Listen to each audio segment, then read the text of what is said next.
Morning.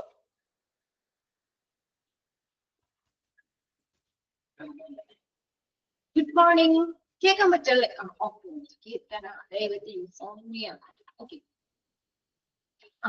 Okay. Exam ഒക്കെ കഴിഞ്ഞ് എല്ലാവരും ഫ്രീ ആയല്ലേ? ഫസ്റ്റ് പേപ്പറിന്റെ എക്സാം കഴിഞ്ഞു, സെക്കൻഡ് പേപ്പറിന്റെ എക്സാം കഴിഞ്ഞു, നമ്മൾ കുറച്ച് ഫ്രീ ആയി അല്ലേ? ഇനി തേർഡ് ഫോർത്ത് മൊഡ്യൂളിലേക്ക് നമ്മൾ കടക്കുകയാണ്. അപ്പൊ ഫസ്റ്റ് നമ്മൾ തേർഡ് മൊഡ്യൂളിലാണ് കേട്ടോ. തേർഡ് മൊഡ്യൂളാണ് എടുക്കുന്നത്. എല്ലാവർക്കും ടെൻഷനൊക്കെ കഴിഞ്ഞില്ലേ? എക്സാം ഒക്കെ എങ്ങനെ ഉണ്ടായിരുന്നു? എളുപ്പമായിരുന്നില്ലേ?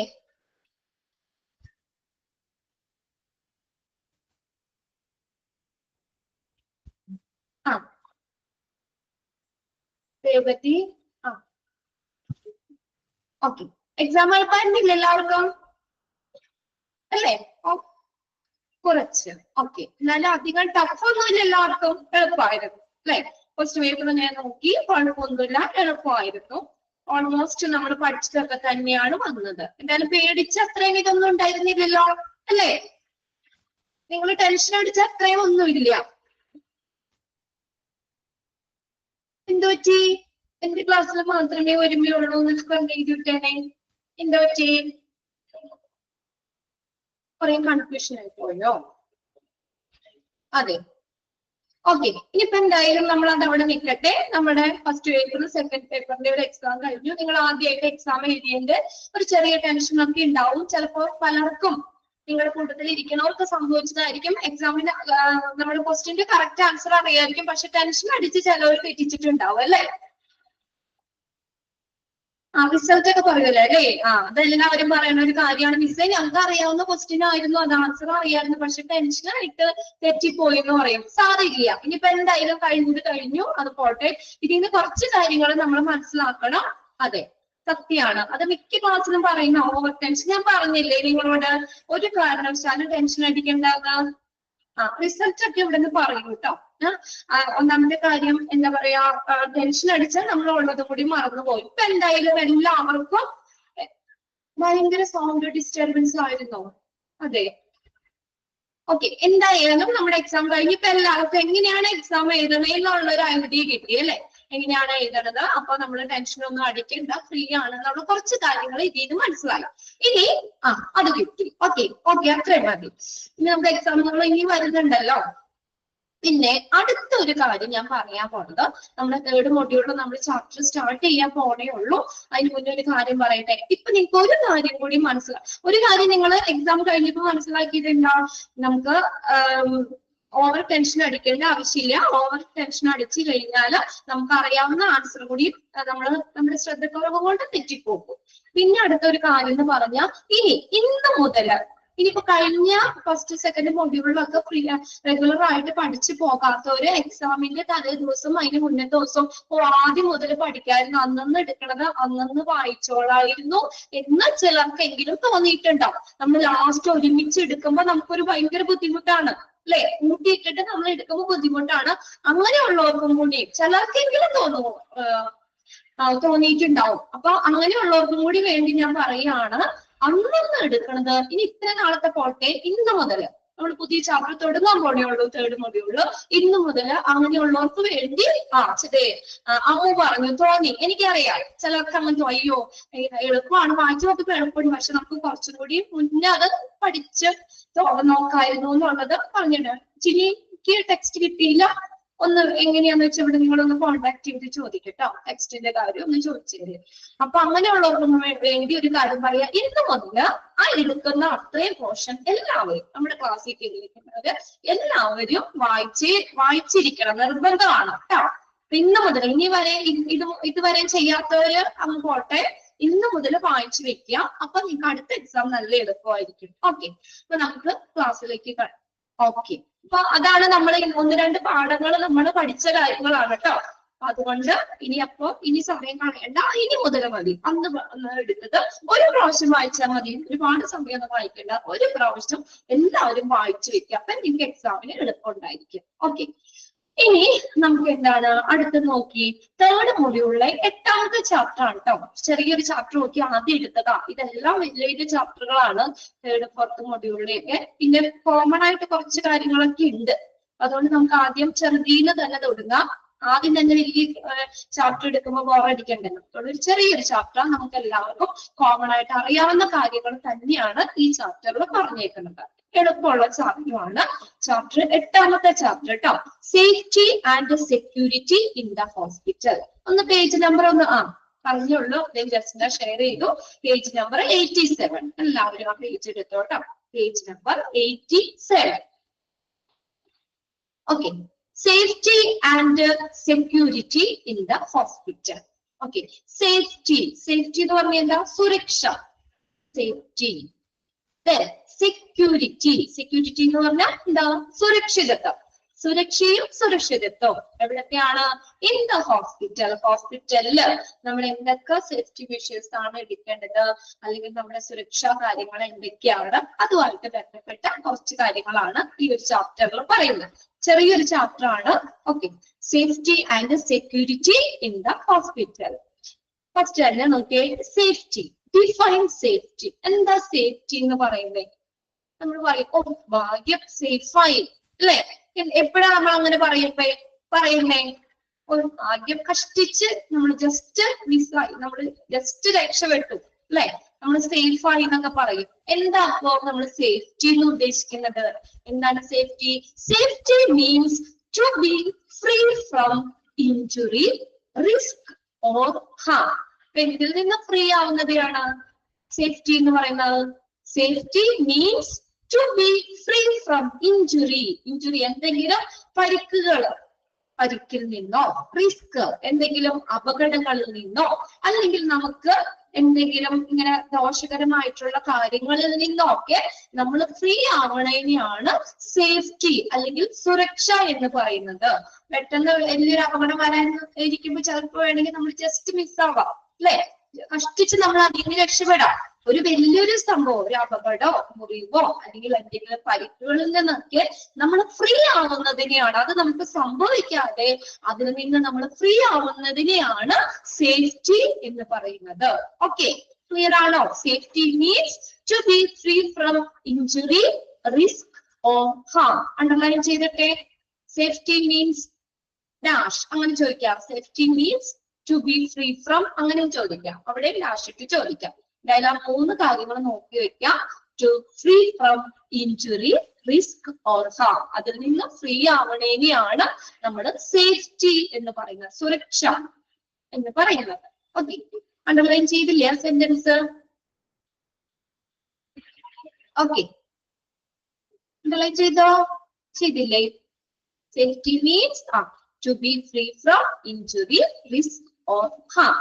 Okay. Management of any hospital has a twofold responsibility. Twofold responsibility എന്ന് പറഞ്ഞാൽ ഇരട്ട ഉത്തരവാദിത്തം. Twofold responsibility, ഇരട്ട ഉത്തരവാദിത്തം. മാനേജ്മെന്റ് ഓഫ് എനി ഹോസ്പിറ്റൽ, ഏത് ഹോസ്പിറ്റലിലാണെങ്കിലും മാനേജ്മെന്റിന് സേഫ്റ്റിയുമായി ബന്ധപ്പെട്ട് ഇരട്ട ഉത്തരവാദിത്തമുണ്ട്. കൺസേണിംഗ് എന്ന് പറഞ്ഞാൽ ബന്ധപ്പെട്ട്. അപ്പോ ഏതൊരു ഹോസ്പിറ്റലിലെയും മാനേജ്മെന്റിന് സേഫ്റ്റിയുമായി ബന്ധപ്പെട്ട് ഇരട്ട ഉത്തരവാദിത്തമുണ്ട്. Management of any hospital has a twofold responsibility concerning the safety. എന്തൊക്കെയാണ് 2 കാര്യങ്ങള്? ഫസ്റ്റ് നോക്കിയേ, to make the workplace to make the workplace and surroundings safe by creating safe condition. ഒന്നാമത്തെ റെസ്പോൺസിബിലിറ്റി എന്താ മാനേജ്മെന്റിന്റെ? ഹോസ്പിറ്റൽ മാനേജ്മെന്റിന്റെ സേഫ്റ്റിയുമായി ബന്ധപ്പെട്ട് ഫസ്റ്റ് റെസ്പോൺസിബിലിറ്റി എന്താ പറഞ്ഞേക്കുന്നേ? To make the work place and surroundings safe by creating safe condition. ഒരു safe ആയിട്ടുള്ള, ഒരു സുരക്ഷിതമായിട്ടുള്ള അന്തരീക്ഷം ക്രിയേറ്റ് ചെയ്തുകൊണ്ട് നമ്മുടെ വർക്ക് പ്ലേസും അതുപോലെ തന്നെ അതിന്റെ ചുറ്റുപാടുകളും സേഫ് ആക്കി വെക്കുക. ഇപ്പൊ എവിടെയാണോ നമ്മൾ ജോലി ചെയ്യുന്നത് ആ വർക്ക് പ്ലേസും അതിന്റെ ചുറ്റുപാടും വേറെ അപകടങ്ങളൊന്നും വരാത്ത രീതിയിൽ എന്താ അവിടെ സുരക്ഷിതമായിട്ട് വെക്കുക. അങ്ങനെ ഒരു നല്ലൊരു സേഫ് കണ്ടീഷൻ നിലനിർത്തുക. മനസ്സിലായോ? ഇപ്പൊ എവിടെയാണോ നമ്മൾ വർക്ക് ചെയ്യുന്നത്, നമ്മുടെ വർക്ക് പ്ലേസ്, നമ്മളിപ്പോ ലാബിലാണ് വർക്ക് ചെയ്യണമെങ്കിൽ അവിടെ ഏത് റൂമില് അല്ലെങ്കിൽ ഓരോ സെക്ഷനില് അവിടെയൊക്കെ ആണെങ്കിലും അവിടെ വേറെ അപകടങ്ങളൊന്നും വരാത്ത രീതിയിലുള്ള ഒരു സുരക്ഷിതമായിട്ടുള്ള ഒരു അന്തരീക്ഷം ക്രിയേറ്റ് ചെയ്യണം. മനസ്സിലായോ? ഇപ്പൊ എക്സ്റേയിലാണ്, അപ്പൊ അവിടെ എന്താ വേറെ അപകടങ്ങളൊന്നും വരാത്ത രീതിയിലുള്ള ഒരു അന്തരീക്ഷം, നല്ലൊരു സേഫ് ആയിട്ടുള്ള ഒരു അന്തരീക്ഷം എന്ത് ചെയ്യുക, ക്രിയേറ്റ് ചെയ്യുക. ഒന്നാമത്തെ റെസ്പോൺസിബിലിറ്റി. രണ്ടാമത്തെ നോക്കിയേ, ടു എസ്റ്റാബ്ലിഷ്. എസ്റ്റാബ്ലിഷ് എന്ന് പറഞ്ഞാൽ സ്ഥാപിക്കുക. സ്ഥാപിക്കുക. To establish, communicate to all concerned and enforce safety rules. ബന്ധപ്പെട്ട എല്ലാവരുമായിട്ടും കമ്മ്യൂണിക്കേറ്റ് ചെയ്യുക, കമ്മ്യൂണിക്കേഷൻ സ്ഥാപിക്കുക. ബന്ധപ്പെട്ട ഇപ്പൊ ഞാനൊരു ഡിപ്പാർട്ട്മെന്റിൽ വർക്ക് ചെയ്യാണ്, അപ്പൊ നമ്മളോട് ബന്ധപ്പെട്ടുള്ള എല്ലാവരുമായിട്ട് എന്ത് ചെയ്യണം, ആ ഒരു കമ്മ്യൂണിക്കേറ്റ് ചെയ്യണം, അല്ലെ? അപ്പൊ അത് മാനേജ്മെന്റിന്റെ ഉത്തരവാദിത്തമാണ്. എന്തെങ്കിലും പ്രശ്നങ്ങളുണ്ടോ, അല്ലെങ്കിൽ അവിടെ നിങ്ങൾക്ക് എന്തെങ്കിലും ബുദ്ധിമുട്ടുണ്ടോ, അപ്പൊ അങ്ങനെയൊക്കെ ആയിട്ട് ബന്ധപ്പെട്ട് എന്ത് ചെയ്യണം, അവരോട് ബന്ധപ്പെട്ട് ആ ഒരു ഇതുമായിട്ട് ബന്ധപ്പെട്ട് വരുന്ന എല്ലാവരോടും നല്ലൊരു കമ്മ്യൂണിക്കേഷൻ സ്ഥാപിക്കുക. അപ്പൊ ഡയറക്റ്റ് അവരോട് ചോദിച്ച് മനസ്സിലാക്കാലോ കാര്യങ്ങൾ. ആൻഡ് എൻഫോഴ്സ് സേഫ്റ്റി റൂൾസ്, സുരക്ഷാ നിയമങ്ങൾ നടപ്പിലാക്കുക. അപ്പൊ സേഫ്റ്റി മെഷേഴ്സ്, അവിടെ നമ്മൾ പാലിക്കേണ്ട സേഫ്റ്റി റൂൾസ് എന്തൊക്കെയാണ് അതൊക്കെ നടപ്പിലാക്കുക, നമുക്ക് അപകടങ്ങൾ വരാതിരിക്കാൻ വേണ്ടിയിട്ട്. സേഫ്റ്റിയുമായി ബന്ധപ്പെട്ട് മാനേജ്മെന്റിനുള്ള ഉത്തരവാദിത്തമാണ്. ഒന്നാമത് നമ്മൾ വർക്ക് ചെയ്യുന്ന അല്ലെങ്കിൽ നമ്മുടെ വർക്ക് പ്ലേസും അതിന്റെ ചുറ്റുപാടിലും നല്ലൊരു അന്തരീക്ഷം ക്രിയേറ്റ് ചെയ്യുക, സേഫ് ആയിട്ടുള്ള ഒരു അന്തരീക്ഷം സൃഷ്ടിക്കുക. രണ്ടാമത്തെന്ന് പറഞ്ഞു കഴിഞ്ഞാല് എന്താ, കമ്മ്യൂണിക്കേഷൻ, അതുമായിട്ട് ബന്ധപ്പെട്ട് വരുന്ന എല്ലാവരോടും നല്ലൊരു ആശയവിനിമയം സ്ഥാപിക്കുകയും അത് പിന്നെ ആൻഡ് എൻഫോഴ്സ് സേഫ്റ്റി റൂൾസ്, സുരക്ഷാ നിയമങ്ങൾ നടപ്പിലാക്കുകയും ചെയ്യുക. ഓരോ റൂൾസ് ഉണ്ടാവുമല്ലോ, സേഫ്റ്റി റൂൾസ്, അത് നിങ്ങൾക്ക് പഠിക്കാണ്ട് കേട്ടോ. ഓരോ സ്ഥലങ്ങളിലും നമ്മൾ ചെയ്യേണ്ട സേഫ്റ്റി റൂൾസ് പഠിക്കാണ്ട് നിങ്ങൾക്ക്. അപ്പോ ആ സേഫ്റ്റി റൂൾസുകൾ നടപ്പിലാക്കുകയും ചെയ്യുക. ഇനി അടുത്തത് നോക്കിയേ, സേഫ്റ്റി അവയർനെസ്. അവയർനെസ് എന്ന് പറഞ്ഞാൽ എന്താ? അവയർനെസ്, ഒരു അവബോധം, അല്ലെ? നമുക്കൊരു അവബോധം സൃഷ്ടിക്കുക, സുരക്ഷയുമായി ബന്ധപ്പെട്ടുള്ള ഒരു അവയർനെസ്. സേഫ്റ്റി ബോധവൽക്കരണം. ശരി, safety awareness, knowledge of work related risk is necessary. അപ്പൊ സേഫ്റ്റി അവയർനെസ്സിൽ വരുന്ന ഒരു കാര്യമാണ് എന്ത്? Knowledge of work related risk is necessary. വർക്കുമായി ബന്ധപ്പെട്ട് വരുന്ന അപകടങ്ങൾ, അതിനെ കുറിച്ചൊരു നോളജ് നമുക്ക് ഉണ്ടായിരിക്കണം. അപ്പൊ ഞാൻ വർക്ക് ചെയ്യുന്നത് ഏത് ഡിപ്പാർട്ട്മെന്റ് അല്ലെങ്കിൽ ഏത് ഇതിലാണെങ്കിലും എന്താ, അവിടെ എന്തൊക്കെ അപകടങ്ങൾ സംഭവിക്കാം എന്നുള്ള ഒരു നോളജ് എനിക്ക് ഉണ്ടായിരിക്കണം. എങ്കിലാണ് ഞാൻ അതനുസരിച്ച് ശ്രദ്ധിച്ച് ചെയ്യുള്ളൂ, അല്ലെ? ഇന്ന രീതിയിൽ നമ്മൾ അത് ഹാച്ച് ചെയ്തില്ലെങ്കിൽ അവിടെ എന്തെങ്കിലും അപകടങ്ങൾ പറ്റാം. അപ്പൊ അങ്ങനെ ഒരു ബോധം എനിക്ക് ഉണ്ടെങ്കിലാണ് ഞാൻ എന്ത് ചെയ്യുള്ളൂ, അത് അങ്ങനെ വരാതിരിക്കാൻ ശ്രദ്ധിക്കുള്ളൂ, അല്ലെ? നമ്മൾ ആ വർക്ക് ചെയ്യുന്ന ആ ഒരു നമ്മുടെ ജോലിയുമായി ബന്ധപ്പെട്ടുണ്ടാകുന്ന അപകടങ്ങളുടെ സാധ്യത, അപ്പൊ അതിനെ കുറിച്ച് നമുക്കൊരു നോളജ് വേണം. അതെവിടെയാണെങ്കിലും, ഹോസ്പിറ്റലിൽ ഏത് സെക്ഷനിൽ വർക്ക് ചെയ്യുന്നവരാണെങ്കിലും ആ വർക്കുമായി ബന്ധപ്പെട്ട് നമുക്ക് ഉണ്ടാകാവുന്ന അപകടങ്ങൾ എന്തൊക്കെയാണെന്ന് നമുക്കൊരു അറിവ് വേണം, അല്ലെ? നമുക്ക് അതിനെ കുറിച്ച് ഒരു ബോധമില്ലാത്ത ഒരാളാണെങ്കിൽ വെറുതെ ശ്രദ്ധയില്ലാത്ത അപകടങ്ങളിലേക്ക് വരാം. അപ്പൊ വർക്കുമായി ബന്ധപ്പെട്ടുണ്ടാകുന്ന അപകടങ്ങൾ, അതിനെ കുറിച്ച് നമുക്കൊരു നോളജ് വേണം. പിന്നെ നോക്കിയ lab, nursing floor. Nursing floor എന്ന് പറഞ്ഞാൽ പല ടൈപ്പ് നേഴ്സിംഗ് ഫ്ലോറുകൾ, അതായത് ICU, ജനറൽ ഫ്ലോർ ഇതൊക്കെ ഉൾപ്പെടുന്ന കേട്ടോ നേഴ്സിംഗ് ഫ്ലോറുകള്.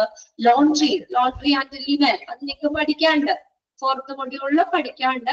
അലക്കില് കഴുകലൊക്കെ ഇല്ലേ ഹോസ്പിറ്റലില്, ബെഡ്ഷീറ്റ് സാധനങ്ങളൊക്കെ കഴുകലും, ലാബ് കോട്ടുകള് എല്ലാം ക്ലീൻ ചെയ്യലും, അതാണ് ലോണ്ടറി ആൻഡ് ലിനൻ. പിന്നെ അതുപോലെ കിച്ചൺ, ഡയറ്ററി ഡിപ്പാർട്ട്മെന്റും നമ്മൾ പഠിച്ചതാണ്, ഡയറ്ററി, അല്ലെ? അപ്പൊ ഇങ്ങനെയുള്ള മേഖലകള് അവിടെയൊക്കെ എന്താണ്, demand special instruction and road safety rules. അപ്പൊ ഇവിടെയൊക്കെ കുറച്ച് അപകടങ്ങളൊക്കെ ഉണ്ടാകാനുള്ള സാധ്യതയുള്ള മേഖലകളാണ്. അപ്പൊ അതിനെന്താണ്, ആ ഒരു സ്ഥലങ്ങളിലൊക്കെ പ്രത്യേക നിർദ്ദേശങ്ങളും നമുക്കൊരു നല്ലൊരു സുരക്ഷാ നടപടിക്രമങ്ങളും ആവശ്യമാണ്. പിന്നെ ലാബിലൊക്കെ വല്ല കെമിക്കലുകളൊക്കെ നമ്മൾ എപ്പോഴും ഉപയോഗിക്കുന്നതാണ് അല്ലെ. നഴ്സിംഗ് ഫ്ലോർ, പിന്നെ ലോണ്ട്രി, കിച്ചൺ, ഇവിടെയൊക്കെ ഇങ്ങനെയുള്ള ഡിമാൻഡ് സ്പെഷ്യൽ ഇൻസ്ട്രക്ഷൻ ഇവിടെയൊക്കെ പ്രത്യേക നിർദ്ദേശങ്ങൾ കൊടുക്കണം. അവർക്ക് എന്താ അവിടെ വർക്ക് ചെയ്യുന്നവർക്കൊക്കെ ഒരു അവയർനെസ് കൊടുക്കണം. അവർക്ക് പ്രത്യേക നിർദ്ദേശങ്ങൾ കൊടുക്കുകയും പിന്നെ ആൻഡ് റോഡ് സേഫ്റ്റി റൂൾസ്, സുരക്ഷാ നിയമങ്ങളും അവിടെ ആവശ്യമാണ്. Employee should keep A safe attitude and safe behaviour. Underline ചെയ്തിട്ട് അത് employees should keep a safe attitude and a safe behavior. ഓരോ എംപ്ലോയീസും എന്ത് ഡെവലപ്പ് ചെയ്യണം? സുരക്ഷിതമായിട്ടുള്ള ഒരു ആറ്റിറ്റ്യൂഡ്, സേഫ് ആയിട്ടുള്ള ഒരു ആറ്റിറ്റ്യൂഡ് എന്ന് പറഞ്ഞ ഒരു മനോഭാവം, ആൻഡ് സേഫ് ബിഹേവിയർ, സുരക്ഷിതമായിട്ടുള്ള ബിഹേവിയറും എംപ്ലോയീസ് ഡെവലപ്പ് ചെയ്യണം. ഓക്കെ, സേഫ് ബിഹേവിയർ നമ്മൾ ഒരു ദേഷ്യപ്പെട്ട് അല്ലെങ്കിൽ നമുക്ക് തിരക്ക് പിടിച്ച് അങ്ങനെയൊന്നും ചെയ്യാൻ പാടില്ല. ഒരു സുരക്ഷിതമായിട്ട് എല്ലാ കാര്യങ്ങളിലും എന്ത് വേണം? ഒരു അച്ചടക്കവും കാര്യങ്ങളും ഒക്കെ വേണം. Okay, safe attitude and safe behaviour.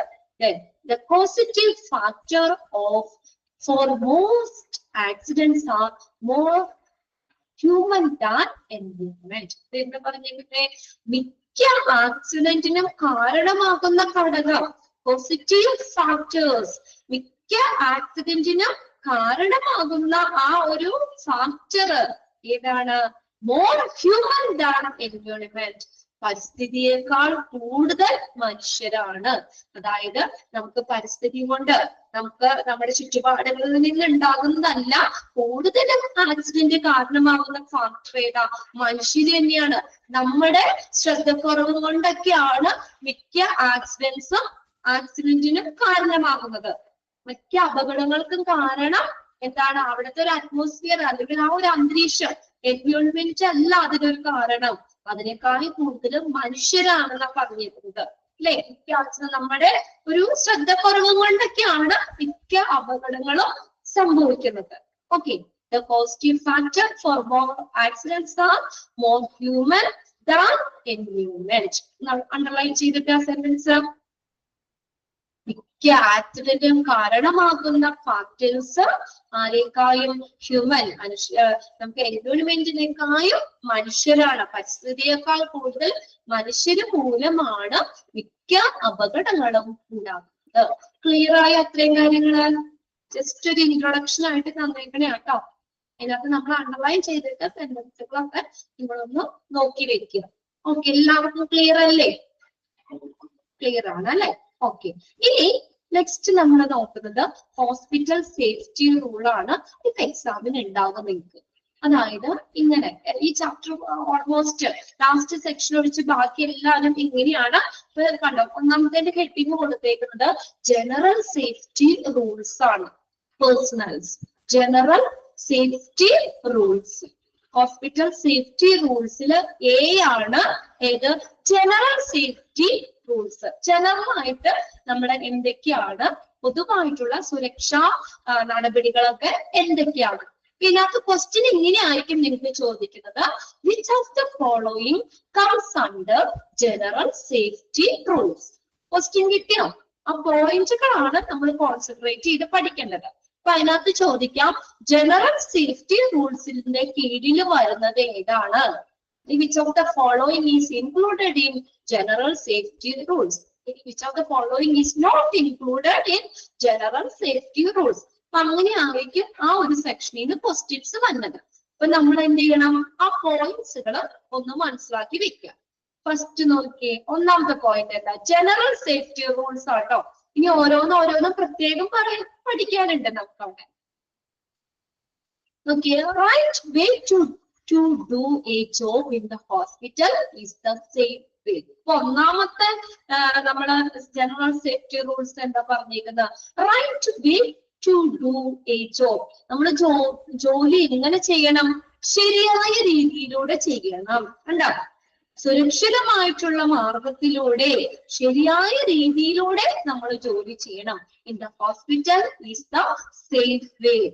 സുരക്ഷിതമായിട്ടുള്ള way, മാർഗത്തിലൂടെ ശരിയായ വഴിയിലൂടെ ഹോസ്പിറ്റലിൽ ജോലി ചെയ്യുക.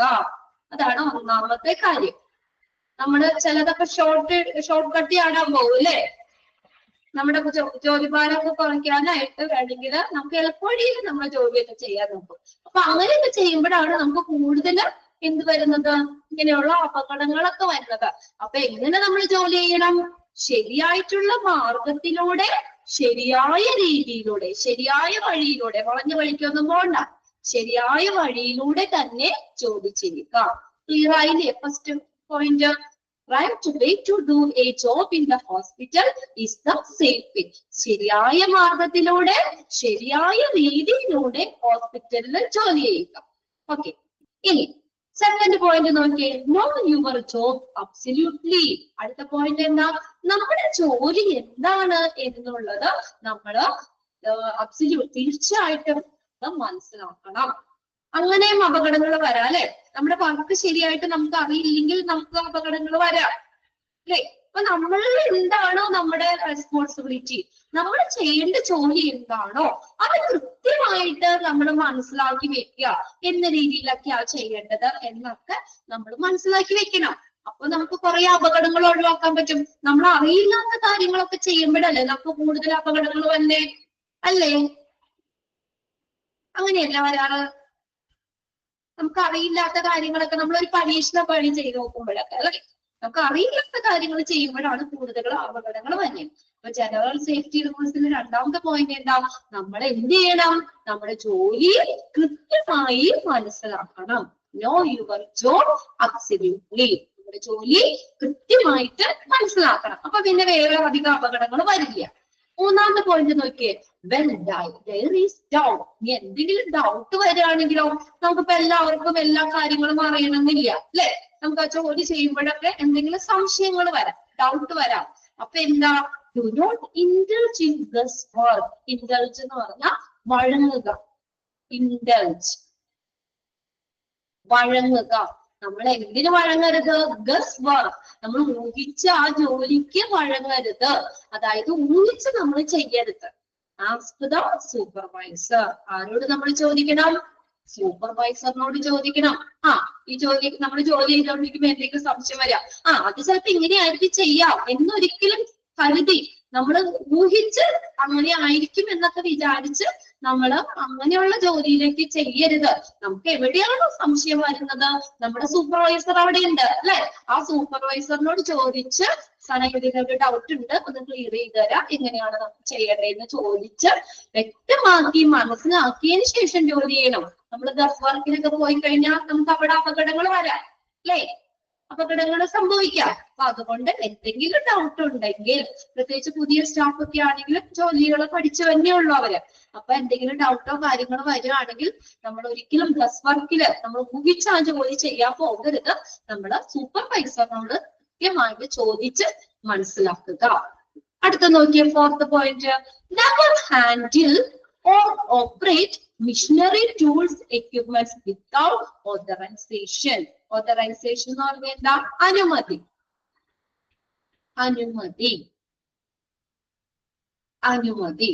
Never handle or operate machinery, tools, equipments without authorization. അതായത് അനുമതി ഇല്ലാതെ നമ്മള് എന്തെങ്കിലും മെഷീൻസുകള്, മിഷനറി ടൂൾസുകള് അല്ലെങ്കിൽ എക്യുപ്മെന്റ്സുകളൊക്കെ കണ്ടാൽ നമ്മൾ ഒരിക്കലും അത് കൈകാര്യം ചെയ്യാനോ അത് പ്രവർത്തിപ്പിക്കാനോ ശ്രമിക്കരുത്.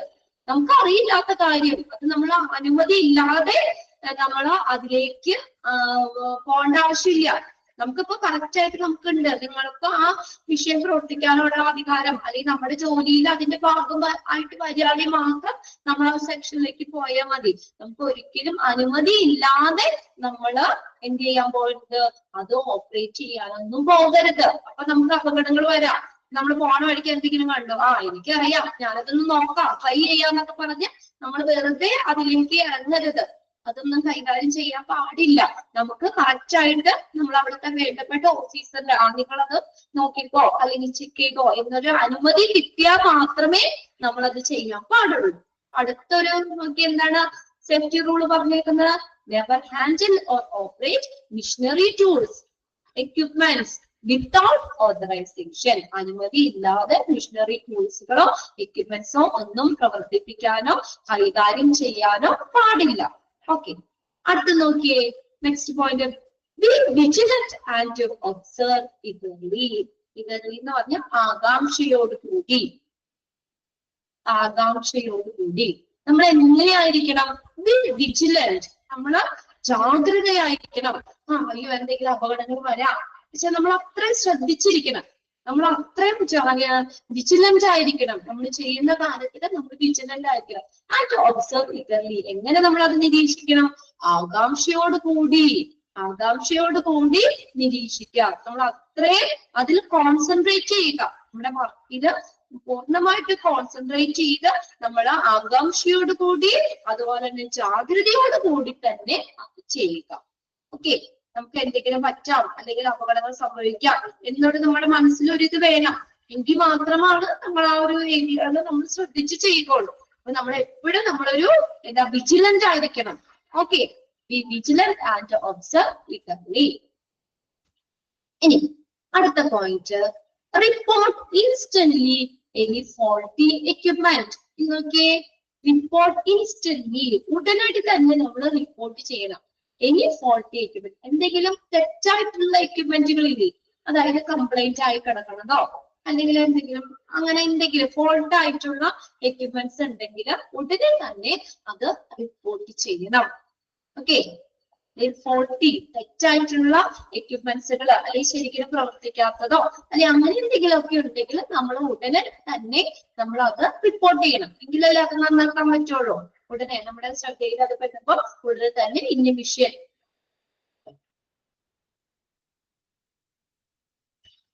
എന്താ മോളെ ഇമ്പോർട്ടന്റ് പോയിന്റ്സ് ഉണ്ടാകുന്നു. ഇതെല്ലാം നമ്മൾ അതിന്റെ കീഴിൽ വരുന്ന പോയിന്റ്സ് ആണ്.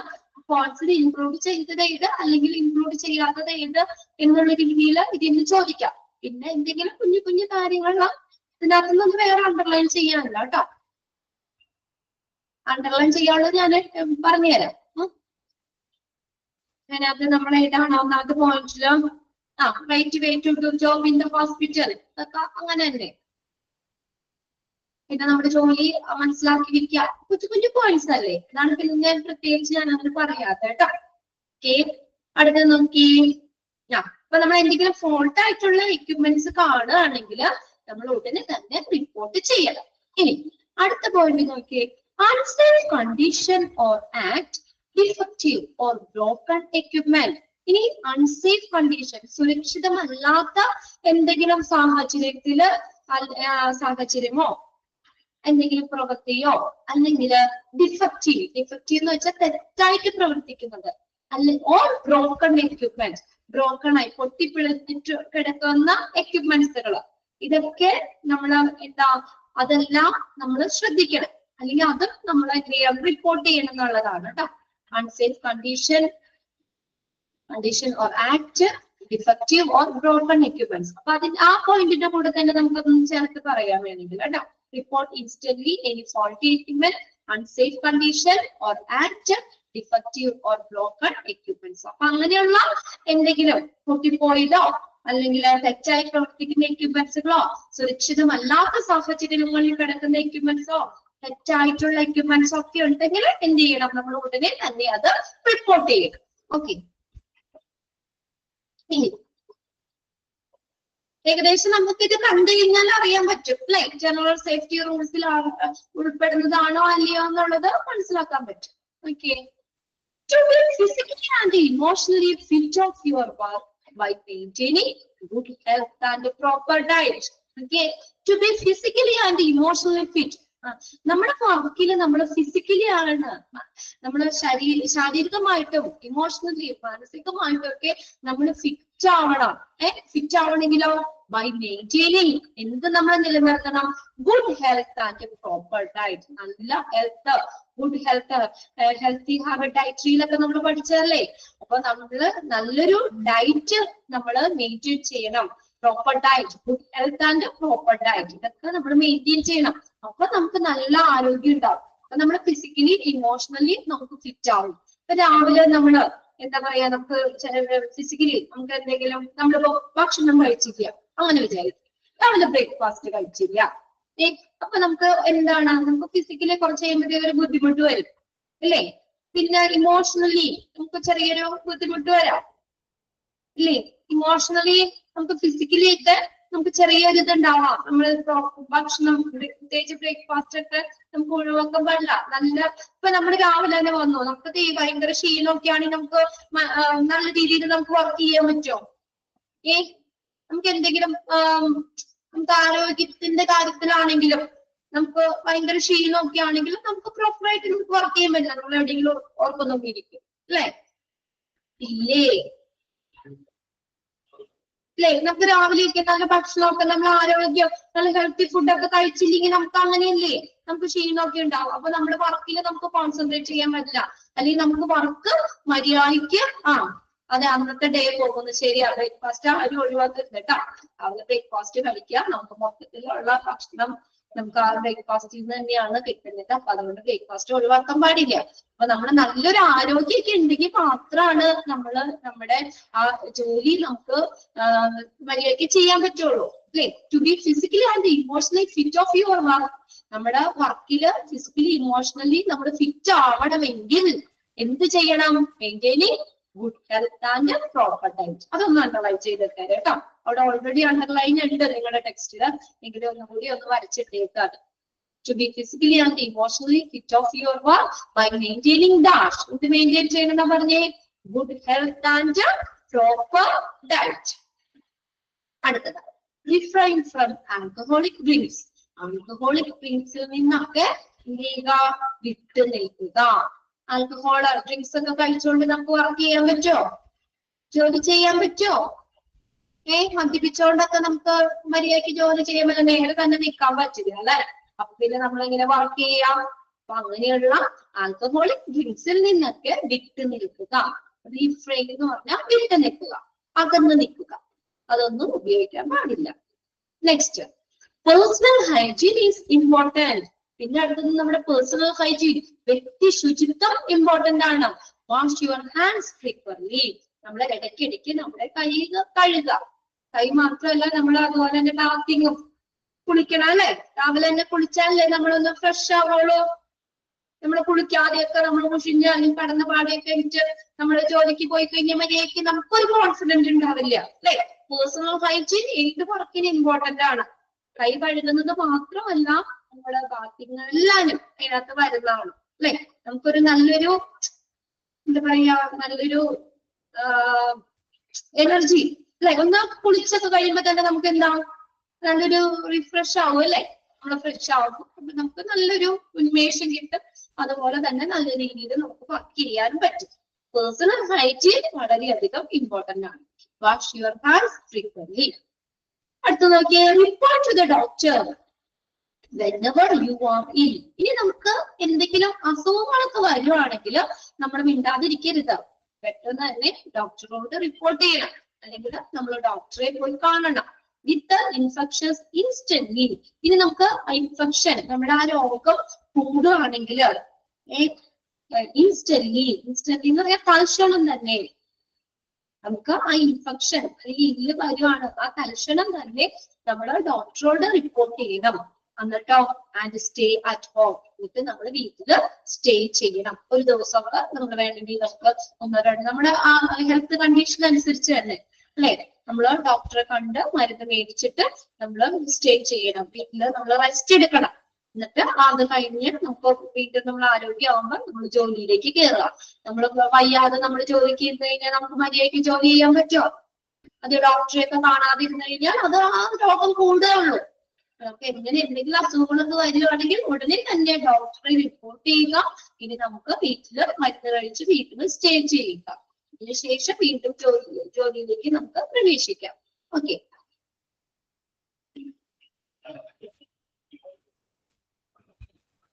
നെക്സ്റ്റ് നോക്കിയേ, കുറച്ച് പോയിന്റ്സ് ഉണ്ട് കേട്ടോ.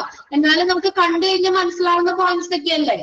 എളുപ്പമുള്ളതല്ലേ? വായിച്ചു കഴിഞ്ഞാൽ മനസ്സിലാവുന്ന പോയിന്റ്സ് അല്ലേ? അടുത്ത് നോക്കി, കോപ്പറേറ്റ് വിത്ത് നമുക്ക് പണ്ട് ഐഡന്റിഫൈ ചെയ്യാൻ എന്തായാലും. Cooperate with hospital infection control committee by overseeing procedure already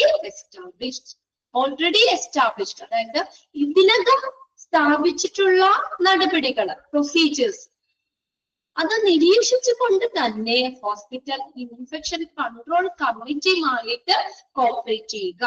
ഹോസ്പിറ്റലിലെ ഇൻഫെക്ഷൻസ് കുറയ്ക്കാൻ വേണ്ടിയുള്ളതാണ് അല്ലെ ഹോസ്പിറ്റൽ ഇൻഫെക്ഷൻ കൺട്രോൾ കമ്മിറ്റി. നമ്മൾ പഠിച്ചതാണ്, HAIയിലൊക്കെ പഠിച്ചാണ്. ഹോസ്പിറ്റൽ അക്വേർഡ് ഇൻഫെക്ഷനിൽ പഠിച്ചതാണ് ഹോസ്പിറ്റൽ ഇൻഫെക്ഷൻ കൺട്രോൾ കമ്മിറ്റി. അപ്പൊ ഹോസ്പിറ്റൽ ഇൻഫെക്ഷൻ കൺട്രോൾ കമ്മിറ്റിയുമായിട്ട് എന്ത് ചെയ്യുക, കോർപ്പറേറ്റ് ചെയ്യുക. അത്രയും നോക്കി ഇട്ടാലും മതി കേട്ടോ. ആ ബോൾഡ് ആയിട്ട് കിടക്കുന്നത് ഒന്ന് അണ്ടർലൈൻ ചെയ്തിട്ടാലും മതി. Corporate with hospital infection control committee. അതെങ്ങനെയാ? അപ്പൊ ഇതിനകം സ്ഥാപിച്ചിട്ടുള്ള, ഓൾറെഡി എസ്റ്റാബ്ലിഷ് ചെയ്തിട്ടുള്ള നടപടിക്രമങ്ങളൊക്കെ നിരീക്ഷിച്ചുകൊണ്ട് തന്നെ ഹോസ്പിറ്റൽ ഇൻഫെക്ഷൻ കൺട്രോൾ കമ്മിറ്റിയുമായിട്ട് കോർപ്പറേറ്റ് ചെയ്യുക. പിന്നെ അടുത്തൊരു കാര്യം, wear proper uniform and clothing for your job, neither too tight nor too loose. ഉണ്ടോ? അടുത്തൊരു പോയിന്റ്, നമ്മൾ ഏത് ജോലിയാണെങ്കിലും അവിടെ യൂണിഫോം ഉണ്ടെങ്കിൽ നമ്മൾ കറക്റ്റ് ആയിട്ടുള്ള യൂണിഫോം ധരിക്കണം. അതെങ്ങനെയാവരുത്? അധികം ടൈറ്റ് പിടിച്ചതാണെങ്കിൽ നമുക്ക് പറ്റുമോ? എനിക്ക് ജോലി ചെയ്യാൻ പറ്റുമോ? ശ്വാസം മുട്ടിയിരിക്കും അല്ലെ? ഭയങ്കര ഇറക്കി കൂട്ടി തയ്ച്ചു വെച്ചാൽ അധികം ടൈറ്റ് ആവാനോ, എന്നാ കുറെ ലൂസായി കിടന്നാലും നമുക്കൊരു എന്താ പറയാ, കോൺഫിഡൻസ് ഉണ്ടാവോ? നമ്മൾ ഇടുന്ന ഡ്രസ്സ് നമുക്ക് പ്രോപ്പറായിട്ട് നമുക്ക് അച്ചല്ലെങ്കിൽ നമുക്കൊരു കോൺഫിഡൻസ് ഉണ്ടാവില്ല. മര്യാദയ്ക്ക് നമുക്ക് അവിടെ ജോലി ചെയ്യാൻ പറ്റില്ല. അതായത് നമ്മൾ ഇടുന്ന ഡ്രസ്സ് കറക്റ്റ് ആയിരിക്കണം, പ്രോപ്പർ ആയിട്ടുള്ള യൂണിഫോം ധരിക്കണം, നമ്മുടെ ജോലിക്ക് അനുയോജ്യമായിട്ടുള്ള യൂണിഫോം ധരിക്കണം. അതെങ്ങനെയാവരുത്? അധികം ടൈറ്റോ അധികം ലൂസ് ആവാനോ പാടില്ല. രണ്ടും ദോഷം. അധികം ടൈറ്റ് ആയാലും നമുക്ക് ബുദ്ധിമുട്ടുണ്ട്, ഒത്തിരി ലൂസ് ആയി കിടന്നാലും നമുക്ക് ബുദ്ധിമുട്ടുണ്ട്. കറക്റ്റ് ആയിട്ട് പ്രോപ്പർ ആയിട്ടുള്ള യൂണിഫോം തന്നെ ധരിക്കുക. ജോലിക്ക് അനുയോജ്യമായിട്ടുള്ള പ്രോപ്പർ ആയിട്ടുള്ള യൂണിഫോം ധരിക്കുക. അടുത്ത് നോക്കിയ അതിന്റെ ഒപ്പം തന്നെയാണ് നെക്സ്റ്റ് പോയിന്റ് ആണ് കേട്ടോ. അല്ല, പോയിന്റ് അല്ല, അതിന്റെ next sentence, jewellery and high healed footwear may be dangerous. അധികം ഓർണമെന്റ്സ് ഇടാൻ പറ്റുമോ? നമ്മള് ജോലിയൊക്കെ ഒരു 10 മാലൊക്കെ ഇട്ടോണ്ട് പോയി ഒരു 5 മാലേ കൈ നിറച്ച മാലയൊക്കെ ഇട്ടോണ്ട് പറ്റുമോ? ഇല്ല അതെ.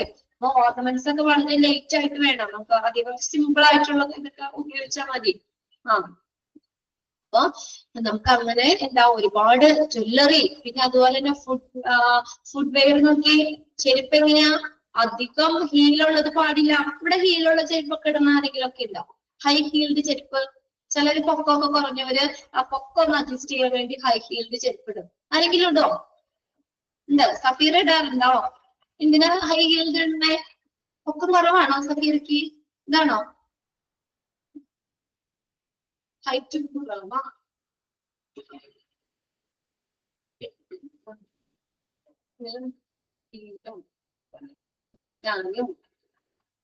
ഹൈറ്റ് കുറവാ? ഹൈറ്റ് കുറവാന്ന് വെച്ചാൽ നമ്മൾ അങ്ങനെ വിചാരിക്കുന്നത്. അപ്പൊ ഓരോരുത്തർക്കും ചിലർക്ക് ഹൈറ്റ് ഉണ്ടാവും, ചിലർക്ക് ഹൈറ്റ് കുറവായിരിക്കും, ചിലർക്ക് മീഡിയം ആയിരിക്കും എന്ന് വെച്ച് നമുക്ക് മീറ്റും. എവിടെ സൗമ്യ കിട്ടിയിട്ടുണ്ട്, ഞാനും അതേ എന്നുള്ള രീതിയിൽ നോക്കി. അപ്പൊ എന്തിനാ നമുക്ക് അങ്ങനെ ഹൈ ഹീൽഡ് ഉപയോഗിക്കുന്ന? ഹൈ ഹീൽഡ് ഒന്നാമത്തേല് നമ്മുടെ ബോഡിക്ക് നല്ലതല്ല. കുറ്റി മാത്രം ഇങ്ങനെ പൊങ്ങിയിട്ടും മറ്റു പോർഷൻ താഴെ നിൽക്കും. അത് എപ്പോഴും ഇത് കുറച്ച് കഴിയുമ്പോഴത്തേക്കും നമുക്ക് നടുവേദന കാര്യങ്ങളൊക്കെ വരും. ഒന്നാമത്തെ പ്രശ്നം. ആരോഗ്യപരമായിട്ട് നമുക്ക് ഇത് നല്ലതല്ല. ഒരു സൈഡ് മാത്രം നമ്മൾ ബാലൻസ് ചെയ്യും. വല്ലപ്പോഴും വേണമെങ്കിൽ ഇട്ടോട്ടോ. മിസ് അങ്ങനെ പറഞ്ഞാൽ പറയണ്ട, ചെയ്തിട്ടാല്. ഓക്കെ, ജസ്റ്റ് വല്ലപ്പോഴും ഒക്കെ ഇട്ടോ. സ്ഥിരം ഒന്നും ആരും യൂസ് ചെയ്യണ്ട. പിന്നെ അതുമല്ല, ഈ വലിയ ഹീലൊക്കെ നമ്മൾ കണ്ടിട്ടില്ലേ? പോയിന്റഡ് ഷൂസ് ഒക്കെ ചെരുപ്പം കണ്ടിട്ടില്ലേ? നല്ല ഭംഗിക്ക് ഇങ്ങനെ നടക്കാന്ന് മാത്രമേ ഉള്ളൂ. ഇനി അഥവാ എങ്ങാനും തട്ടിക്കഴിഞ്ഞ് താഴെ വീഴാനുള്ള ചാൻസ് ഉണ്ട്. എവിടെയെങ്കിലും കൊണ്ട് വീഴാനും പറ്റും. അതുകൊണ്ടൊന്നും ഇതൊന്നും കണ്ടോ, അനുഭവമായിട്ടൊക്കെ കണ്ടോ? ഞാൻ സ്ഥിരം ഇട്ടിരുന്ന ബാക്ക് പെയിൻ വരും. അട്രസിന്റെ കാര്യമൊക്കെ പറയാ വെച്ചാ എന്താ പറയാ, അത് നമ്മുടെ ഓക്കെ. ഇനിയിപ്പോ എന്തായാലും അങ്ങനെ സ്ഥിരം ഒന്നും ആരും ഇടണ്ട. പിന്നെ വല്ലപ്പോഴും നിങ്ങളുടെ പാർട്ടിക്കൊക്കെ പറഞ്ഞല്ലോ അങ്ങനെ പോകുമ്പോ അതിന്റെ ഡ്രസ്സൊക്കെ ഇടുമ്പോ വേണമെങ്കിൽ ജസ്റ്റ് ഒന്ന് ഉപയോഗിക്കാന്നല്ലാതെ നമ്മൾ ഇടണ്ട. രണ്ട് പ്രശ്നങ്ങളുണ്ട്. നമുക്ക് ബോഡിക്ക് അത് വളരെ ദോഷമാണ്. അതായത് ബാക്ക് പെയിൻ, പ്രത്യേകിച്ച് സ്ത്രീകളുടെ കാര്യത്തിൽ നമുക്ക് നടുവേദന, ഡെലിവറി ഒക്കെ കഴിഞ്ഞോടുകൂടി മീഡിയം ഹീലുള്ളി വരും. അത് മതി, ചെറുതാത്രേ വേണ്ട. അതായത് നമ്മുടെ പാദം കറക്റ്റ് ആയിട്ട് നിൽക്കുക, നേരെ തന്നെ നിൽക്കുന്ന രീതിയിലുള്ള ഹീൽ ഉപയോഗിച്ചാലും വലിയ പ്രശ്നമില്ലെങ്കിലും. എന്നാലും പൊക്കം കുറവുള്ള എന്താ പറയാ ഉള്ളവരും അങ്ങനെ വിഷമിക്കൊന്നും വേണ്ട. എന്താ നമുക്ക് ദൈവം ഒരു ആരോഗ്യവും നല്ല ഇതൊക്കെ തന്നിട്ടുണ്ടല്ലോ. എന്തോരം ആളുകൾക്ക് എന്തൊക്കെ അങ്ങനെ നിങ്ങൾ ചിന്തിച്ചിട്ടുണ്ടോ അല്ലെ? എന്തോരം ആളുകൾക്ക് കൈയില്ല, കാലില്ല, കണ്ണില്ല, അങ്ങനെ ഒന്നും ദൈവം നമുക്ക് പറ്റിയില്ലല്ലോ. അതൊക്കെ വെച്ച് നോക്കുമ്പോ നമ്മളൊക്കെ എത്രയോ ബെറ്ററാ. നമുക്ക് സംസാരിക്കാൻ പറ്റുന്നുണ്ട്, കേൾക്കാൻ പറ്റുന്നുണ്ട്, കാണാൻ പറ്റുന്നുണ്ട്, ഇതെല്ലാം നമുക്ക് പറ്റുന്നുണ്ട്. അപ്പൊ അത് വെച്ച് നോക്കുമ്പോൾ നമുക്ക് ദൈവം തന്നേക്കണം. നമുക്ക് ഇത്രയും കാര്യങ്ങളിൽ നമ്മൾ എന്ത് ചെയ്യുക, നമ്മൾ തൃപ്തരാവുക. പൊക്കം കുറവൊന്നും ഒരു പ്രശ്നമുള്ള കാര്യമൊന്നുമല്ല. ആ പൊക്കം കുറവാണെന്നുള്ള ഇതിനൊന്നും ആരും ഹീൽ ഉപയോഗിക്കേണ്ട. എന്നുവെച്ചാൽ നമുക്ക് തന്നെ അത് പ്രശ്നമാവും. നല്ല ബാക്ക് പെയിൻ ഒക്കെ നിങ്ങൾക്ക് തന്നെ വരാം. ഓക്കെ, അതുകൊണ്ട് അങ്ങനെയുള്ളതൊന്നും നമ്മൾ ഉപയോഗിക്കാൻ പാടില്ല എന്നാണ് അതോറിറ്റി പറഞ്ഞിരിക്കുന്നത്. Jewellery, high heeled footwear ഒക്കെ നമുക്ക് ഡേഞ്ചറസ് ആണ്, അത് ഉപയോഗിക്കാൻ പാടില്ല. ഇനി അടുത്ത് നോക്കിയ നെക്സ്റ്റ് പോയിന്റ്, വാക്ക്. നമ്മളോട് നടക്കാതെ പറയണേ. Not to run especially when you are taking delicate. Delicate എന്ന് പറഞ്ഞാൽ അതിലോലമായിട്ടുള്ള, പെട്ടെന്ന് ബ്രേക്ക് ചെയ്യുന്ന രീതിയിലുള്ള ഗ്ലാസിന്റെ ഐറ്റംസ് അങ്ങനെയൊക്കെ ഇല്ലേ, അത് പെട്ടെന്ന് പൊട്ടുന്ന രീതിയിലുള്ളത്, ബ്രേക്കബിൾ ആർട്ടിക്കിൾസ്, പൊട്ടുന്ന രീതിയിലുള്ള ആർട്ടിക്കിൾസ് ഓർ ഇൻസ്ട്രുമെന്റ്സ്, അങ്ങനെയുള്ള കാര്യങ്ങളൊക്കെ ഉപയോഗിച്ചുകൊണ്ട് എടുത്തുകൊണ്ട് നമ്മള് എന്തെങ്കിലും ചെയ്യാൻ പാടില്ല, ഓടാൻ പാടില്ല, നടന്നേ പോകാമുള്ളൂ. അതെല്ലാം ഓടിക്കഴിഞ്ഞാൽ വേണമെങ്കിൽ നമ്മൾ തട്ടി വീഴും, ആ സാധനം പൊട്ടിപ്പോകാൻ ചാൻസ് ഉണ്ട്. അതുകൊണ്ട് ഇങ്ങനെയുള്ളതൊക്കെ ഉപയോഗിച്ചിട്ട് നമ്മള് അതൊക്കെ നടക്കുക, ഓടാനൊന്നും പാടില്ല.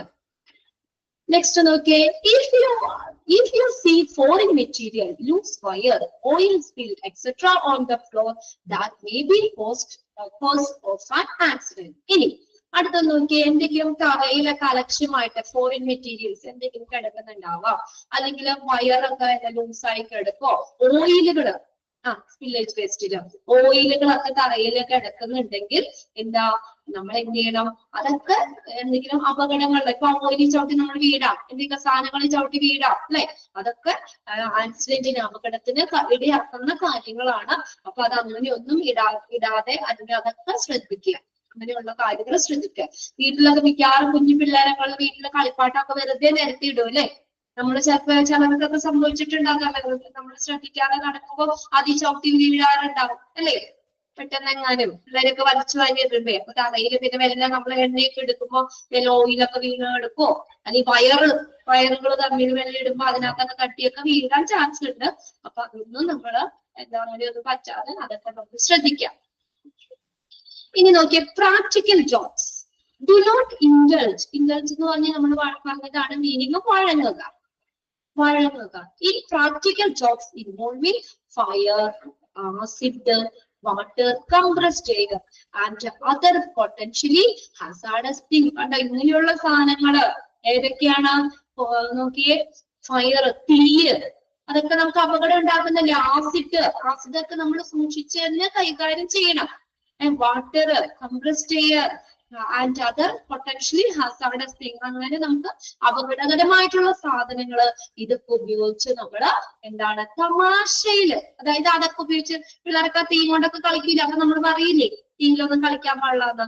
അങ്ങനെയുള്ള പ്രാക്ടിക്കൽ ജോബ്സില് ഏർപ്പെടരുത്. കളിക്കരുത്, കളിക്കാൻ പാടില്ല അങ്ങനെയുള്ളത്. ക്ലാസ്സിന്റെ അടുത്ത് വെറുതെ തമാശ, പ്രാക്ടിക്കൽ ജോബ്സ് തമാശയിലൊക്കെ നമ്മൾ അതൊക്കെ ആവശ്യമുള്ളപ്പോൾ മാത്രം കൃത്യ അളവില് നമ്മൾ ശ്രദ്ധിച്ച് തന്നെ എടുക്കുക. അതൊക്കെ ഉപയോഗിച്ചിട്ട് തമാശയ്ക്ക് പോലും, ശരിയാണ്, തമാശയ്ക്ക് പോലും നമ്മൾ അങ്ങനെയുള്ള ഇതിലൊന്നും ചെയ്യാൻ പാടില്ല. അതുകൊണ്ടൊന്നും എടുത്ത് കളിക്കാനോ അല്ലെങ്കിൽ തമാശയ്ക്കൊക്കെ അങ്ങനെ വേറൊരു ആവശ്യമില്ലാതെ ഒന്നും ഉപയോഗിക്കാനൊന്നും പാടില്ല. അത് വലിയൊരു അപകടം വരും. അതൊക്കെ ശ്രദ്ധിക്കുക. പിന്നെ അടുത്തൊരു കാര്യം എന്ന് വെച്ചാൽ വാണിംഗ് ബോർഡുകൾ. എല്ലായിടത്തും ഉണ്ടല്ലോ വാണിംഗ് ബോർഡ്. എന്തിനാ വാണിംഗ് ബോർഡ് വെച്ചേക്കണേ? വാണിംഗ് ബോർഡുകള് എന്തിനാ വാണിംഗ് ബോർഡ് വെക്കുന്നേ? നമുക്ക് എന്തെങ്കിലും ഒരു വാൺ ചെയ്യാം, നമുക്കൊരു അവയർനെസ് കിട്ടാൻ, ഇന്ന കാര്യം ചെയ്യരുത്, അല്ലെങ്കിൽ ഇന്ന സ്ഥലത്തേക്ക് പോകരുത്, അല്ലെ? അങ്ങനെയൊക്കെ ഓരോ വാർണിംഗ് ബോർഡ് വെക്കുന്നത് നമുക്ക് ശ്രദ്ധ കിട്ടാനാണ് അല്ലെ? Warning board, pay attention to all warning boards. എല്ലാ വാർണിംഗ് ബോർഡുകളും നമ്മൾ പ്രിവെന്റ് ഹസാർഡ്, നമുക്ക് അപകടങ്ങളിൽ നിന്നൊക്കെ തടയുന്നതിന് വേണ്ടിയിട്ട്. അപ്പൊ നമുക്ക് അത് വായിക്കുമ്പോൾ നമുക്കറിയാം അല്ലെ? വാർണിംഗ് ബോർഡ് നമ്മൾ ശ്രദ്ധിച്ചു കഴിഞ്ഞാൽ നമുക്കറിയാം. അപ്പൊ നമുക്ക് ആ ഒരു അപകടം നമുക്ക് ഒഴിവാക്കാൻ പറ്റും. എല്ലാ വാർണിംഗ് ബോർഡുകളും എന്ത് ചെയ്യുക? ശ്രദ്ധിക്കുക, എല്ലാം ശ്രദ്ധിക്കുക. These signs warn you about dangerous and hazardous that may cause injury or harm. ഈ വാർണിംഗ് സൈനുകൾ നമുക്ക് എന്താ തരുന്നേ? നമുക്ക് അപകടകരമായിട്ടുള്ള, ദോഷകരമായിട്ടുള്ള അല്ലെങ്കിൽ എന്തെങ്കിലും ഇഞ്ചുറി, അപകടത്തിനൊക്കെ കാരണമായിട്ടുള്ള കാര്യങ്ങള് അതിൽ നിന്നും നമുക്ക് ഒരു വാൺ തരികയാണ്, നമുക്ക് ഒരു അവയർനെസ് അല്ലെങ്കിൽ നമുക്കൊരു മുന്നറിയിപ്പ് തരികയാണ് ഈ വാർണിംഗ് സൈനുകൾ. എല്ലാ വാർണിംഗ് സൈനുകളും നമ്മൾ ശ്രദ്ധിക്കുക. ഇനി work procedure. B familiar with your work procedure including safety practices at work. അപ്പൊ നമ്മള് ഇതിനകത്ത് നമുക്ക് വർക്ക് പ്രൊസീജിയർ ഒക്കെ ഇല്ലേ?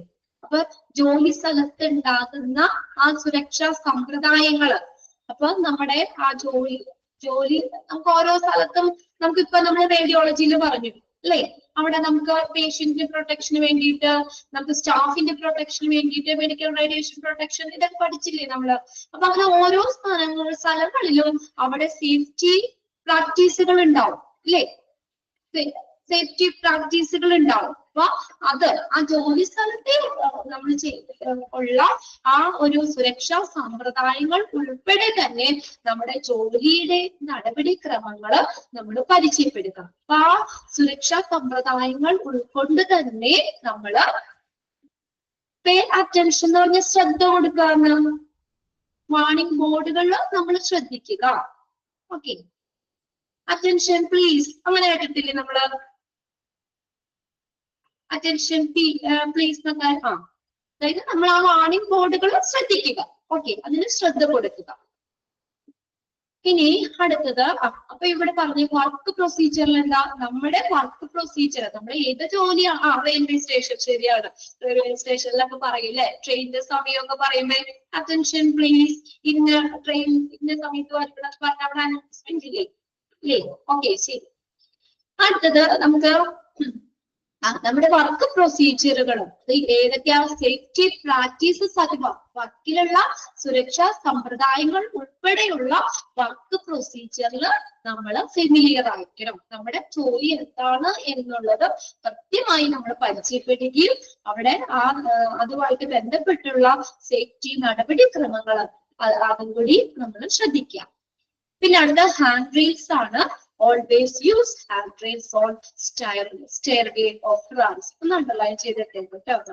ഇതൊരു പ്രീവിയസ് ക്വസ്റ്റ്യൻ പേപ്പറിൽ ചോദിച്ചതാണ്. ഹാൻഡ് റെയിലുകൾ ഇല്ലേ? നമ്മുടെ മുകളിലേക്കൊക്കെ കയറി പോകാനുള്ള ഹാൻഡ് റെയിൽ വെച്ചിട്ടില്ലേ? സ്റ്റെപ്പിന്റെ അവിടെ സ്റ്റെപ്പില് വെറുതെ സ്റ്റെപ്പ് മാത്രമേ ഉള്ളൂ. എന്തിനാ ഹാൻഡ് റെയിൽ വെച്ചേക്കുന്നത്? നമ്മുടെ സേഫ്റ്റിക്ക് വേണ്ടിയിട്ടല്ലേ? നമ്മൾ പിടിച്ച് കയറുമ്പോ നമ്മൾ വീഴൂല. ഈ ഹാൻഡ് റെയിൽ ഇല്ല, വെറുതെ അങ്ങോട്ട് കയറുവാണെങ്കിൽ ചിലപ്പോ നമ്മള് വീഴാൻ ചാൻസ് ഉണ്ട്. അതുകൊണ്ട് ഹാൻഡ് റെയിലുകൾ ഉപയോഗിക്കുക. Hand rails always use hand rail on stairway of ramps. Ramp എന്ന് പറഞ്ഞ എന്താ? RAMP, റാമ്പ്, ചെരിഞ്ഞ സ്ഥലം റാമ്പ്. അതിന്റെ സ്റ്റെയർവേയിലൊക്കെ നമ്മൾ ഈ ഹാൻഡ് റെയിൽ ഉപയോഗിക്കുക. ഹോസ്പിറ്റലിൽ സ്റ്റെപ്പ് ഉണ്ട്, മറ്റ് നമ്മള് സ്ട്രക്ചർ വീൽ ചെയർ ഒക്കെ കൊണ്ടുപോകാൻ വേണ്ടിയിട്ട് സ്റ്റെയർവേ ഇല്ലേ? റാമ്പുകള്, ചെരിഞ്ഞ സ്ഥലങ്ങളില്ലേ? അങ്ങനെയുള്ള സ്ഥലത്തൊക്കെ ഹാൻഡ് റെയിൽസ് ഉണ്ടാവും. അപ്പൊ അത് ഹാൻഡ് റെയിൽസിൽ പിടിച്ചുകൊണ്ട് തന്നെ നമ്മള് എന്ത് ചെയ്യുക? ശ്രദ്ധിച്ച് തന്നെ പോകാം. അപകടം ഉണ്ടാവാത്ത രീതിയിൽ ശ്രദ്ധിച്ച് പോകാം. അടുത്തത് last point, overhead objects. When you try to take overhead object, always use a good ladder. Underline ചെയ്തിട്ടോ കേട്ടോ. ഇതൊരു ക്വസ്റ്റ്യൻ പേപ്പറിൽ ചോദിച്ചതാണ്. When you try to take overhead object, നമ്മുടെ തലയ്ക്ക് മുകളിൽ ഇരിക്കുന്ന സാധനം എടുക്കാനായിട്ട് നമ്മൾ എന്ത് ഉപയോഗിക്കണം എന്നാ പറഞ്ഞേക്കണേ? Always use a good ladder. നല്ല ലാഡർ ഉപയോഗിക്കണം. നമ്മുടെ തലയിൽ മുകളിൽ ഇരിക്കുന്ന ഒബ്ജക്ട്സ്, ഓവർഹെഡ് ഒബ്ജക്ട്സ്, വസ്തുക്കള് നമ്മുടെ തലയില് മേളിലിരിക്കുന്ന, അതായത് പൊക്കത്തിലിരിക്കുന്ന സാധനങ്ങൾ എന്തെങ്കിലും നമ്മൾ എടുക്കണമെങ്കിൽ നമ്മൾ അവിടെ ഗുഡ് ലാർഡർ ഉപയോഗിക്കണം. നമ്മൾ അടുക്കളയിലൊക്കെ കിച്ചണിലൊക്കെ നിങ്ങൾ ഉപയോഗിക്കാറില്ലേ? മോളിന്റെ ബർത്തിന്ന് സാധനങ്ങളൊക്കെ എടുക്കണമെങ്കിൽ, പാത്രങ്ങളൊക്കെ മുകളിൽ വെച്ചെടുക്കണമെങ്കിൽ അവിടെ തന്നെ ഉണ്ടല്ലോ നമുക്ക് രണ്ട് സൈഡിൽ ഇപ്പൊ അങ്ങനത്തെ ലാർഡർ ഉണ്ടല്ലേ. സാധാരണ ഏണി വെച്ച് കഴിഞ്ഞാല് നമ്മൾ ചിലപ്പോൾ മറിഞ്ഞു വീഴാം. ഇപ്പൊ രണ്ട് സൈഡിലേക്ക് വെച്ചേക്കുന്നത്. അപ്പൊ നമ്മള് ടെക്സ്റ്റൈൽസിലുണ്ട് അല്ലെ, മുകളിലിരിക്കുന്ന തുണിയൊക്കെ എടുക്കാനായിട്ട്. ഒബ്ജക്റ്റ് ആണ്. Objects okay. അപ്പൊ അവിടെ എന്ന് പറഞ്ഞു കഴിഞ്ഞാൽ എന്താ, നമ്മൾ അങ്ങനത്തെ ലാർഡർ ഉപയോഗിക്കണം. ഡു നോട്ട് ക്ലൈംബ് ഓൺ, അവിടെ ഒരു മിസ്റ്റേക്ക് ഉണ്ട് കേട്ടോ, ഒന്ന് എഴുതിക്കേ. Do not climb on chairs എന്നാണ്, ചെയർ ആണ് കേട്ടോ. ചെയേഴ്സ്, ചെയർ, CHAIRS, കസേര, കസേര.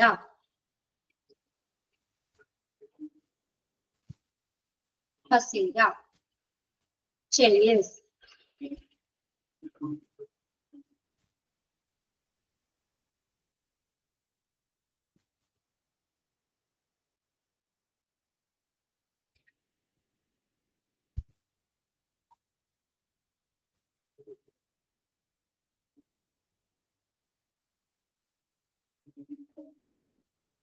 Okay okay. അപ്പൊ do not climb on chairs, നമ്മൾ കസേരയുടെ മുകളിൽ കയറാനൊന്നും പാടില്ല. ഓർ ബോക്സസ് അല്ലെ, നമ്മൾ കസേരയുടെ മുകളിൽ കയറി ഇങ്ങനെ കൈ വരച്ച് എത്തിച്ചെടുക്കാനോ അല്ലെങ്കിൽ എന്തെങ്കിലും പെട്ടി അവിടെ എന്തെങ്കിലും അതിന്റെ മുകളിൽ കയറി ഒന്നും നമ്മൾ എടുക്കരുത്. അങ്ങനെയൊക്കെ ഒത്തിരി അപകടങ്ങൾ വന്നിട്ടുണ്ട്. അപ്പൊ നമ്മുടെയൊക്കെ വീടിന്റെ അടുത്ത് തന്നെ ഒരു ചേച്ചി കസേര കയറി ഇരുന്നിട്ട് എന്തോ മുകളില് എടുത്തതാണ്. കസേരന് നേരെ മറിഞ്ഞ് ഇങ്ങനെ തല അടിച്ച് വീണ് ഓൺ ദ സ്പോട്ടിൽ ആള് മരിച്ചു. ഇത്രയും വലിയൊരു ഇതാണ്. അതുകൊണ്ട് കസേരയിലോ എല്ലാ ബോക്സിനോ അതിന്റെ മുകളിലൊന്നും കയറി നമ്മുടെ സാധനങ്ങളൊന്നും എടുക്കാൻ പാടില്ല. നല്ല ലാഡർ, നല്ല ലാഡർ എന്ന് പറഞ്ഞ ഉദ്ദേശിക്കുന്ന ഇപ്പൊ എല്ലായിടത്തും തന്നെ ഉണ്ട് അല്ലെ, മിക്ക വീടുകളിലും ഉണ്ട്. നിങ്ങളുടെ വീട്ടിലൊക്കെ ഉണ്ടോ? ലാഡർ രണ്ട് സൈഡിലേക്ക് വെച്ച്. അപ്പൊ പിന്നെ സേഫ്റ്റി ആണ്, നമ്മൾ മറയൂല, നമുക്ക് പേടിക്കണ്ട. ഉണ്ടോ നിങ്ങളുടെയൊക്കെ വീട്ടില്? അങ്ങനെയുള്ള നല്ല സേഫ് ആയിട്ടുള്ള നല്ല ലാഡർ ഉപയോഗിക്കുക കേട്ടോ. ഓക്കെ, അല്ലെങ്കിൽ സേഫ് ആയിട്ട് തന്നെ ഇരിക്കുക. അലമാരൊക്കെ വീണല്ലേ. ഓക്കെ, അപ്പൊ അത്രയും കാര്യങ്ങളൊക്കെയാണ് നമുക്ക് ജനറൽ സേഫ്റ്റി റൂൾസിൽ വരുന്നത്. ഇത്രയും പോയിന്റ്സുകൾ നിങ്ങൾ ഒരു പ്രാവശ്യം ഇന്ന് വായിച്ചാൽ മതി. ഒരു പ്രാവശ്യം വായിച്ചു വെച്ചാൽ ഓൾറെഡി നിങ്ങൾക്ക് അത് എഴുതാൻ പറ്റും. കുഴപ്പമൊന്നുമില്ല. സിമ്പിൾ ആയിട്ടുള്ള നമ്മൾ കോമൺ ആയിട്ട് നമുക്ക് അറിയാവുന്ന കാര്യങ്ങളൊക്കെ തന്നെയാണ് ജനറൽ സേഫ്റ്റി റൂൾസിൽ വരുന്ന ഏതൊക്കെയാണ്. പിന്നെ ഇതിനകത്ത് ഇപ്പൊ ലാസ്റ്റ് സെന്റൻസ് ഒന്ന് അണ്ടർലൈൻ ചെയ്തിട്ടുണ്ട് കേട്ടോ. അതിന് പ്രാവശ്യം ക്വസ്റ്റ്യൻ പേപ്പറിൽ ചോദിച്ചിട്ടുണ്ട്. When you try to take objects always use dash. എനിക്ക് അവിടെ ഓപ്ഷൻ ഇങ്ങനെയായിരുന്നു. ഗുഡ് ലാഡർ ഉണ്ടായിരുന്നു, ചെയർ ഉണ്ടാവും. മിസ്റ്റേക്ക് ഒന്ന് കറക്റ്റ് ചെയ്താൽ മതി കേട്ടോ. ചെയർ ഉണ്ടായിരുന്നു, അത് ബോക്സ് ഉണ്ടായിരുന്നു, അങ്ങനെയൊക്കെ ഉണ്ടായിരുന്നു. അപ്പൊ അതിനകത്ത് നല്ല ലാഡർ ഉപയോഗിക്കണം എന്നാണ് നമ്മുടെ ഇതിനകത്ത് പറഞ്ഞേക്കുന്നത്. ഓക്കെ, സേഫ്റ്റി അവയർനെസ് ആണോ? Safety awareness എത്രാമത്തെയാവും?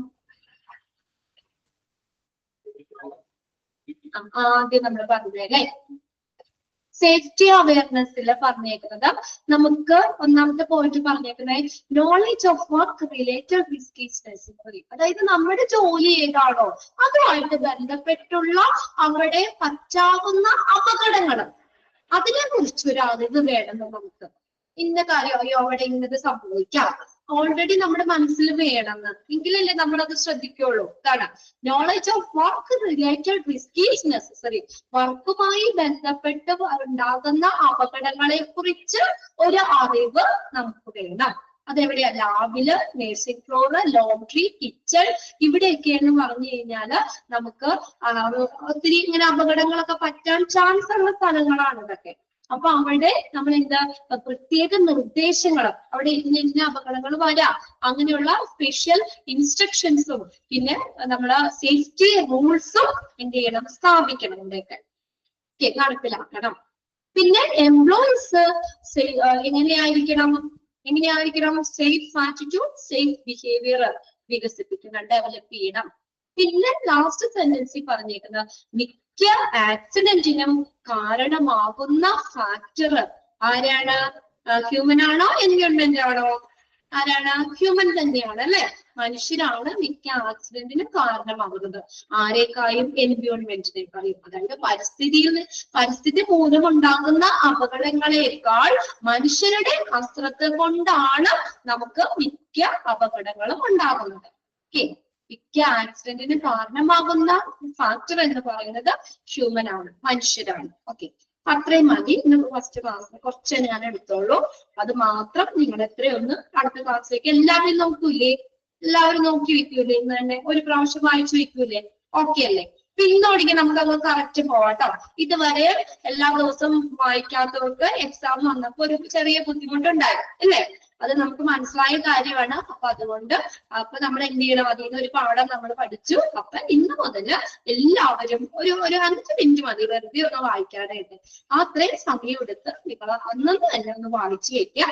അപ്പൊ നമുക്ക് എക്സാമിന് നല്ല എളുപ്പമായിരിക്കും. നിങ്ങൾക്ക് ഇതൊക്കെ ഓർമ്മയിൽ തന്നെ നിൽക്കും. അപ്പൊ നിങ്ങൾക്ക് അന്നേരം ഒത്തിരി ബുദ്ധിമുട്ട് വരില്ല കേട്ടോ. ഓക്കെ, ബാക്കി നമുക്ക് അടുത്ത ക്ലാസ്സിൽ നോക്കാം. ഓക്കെ.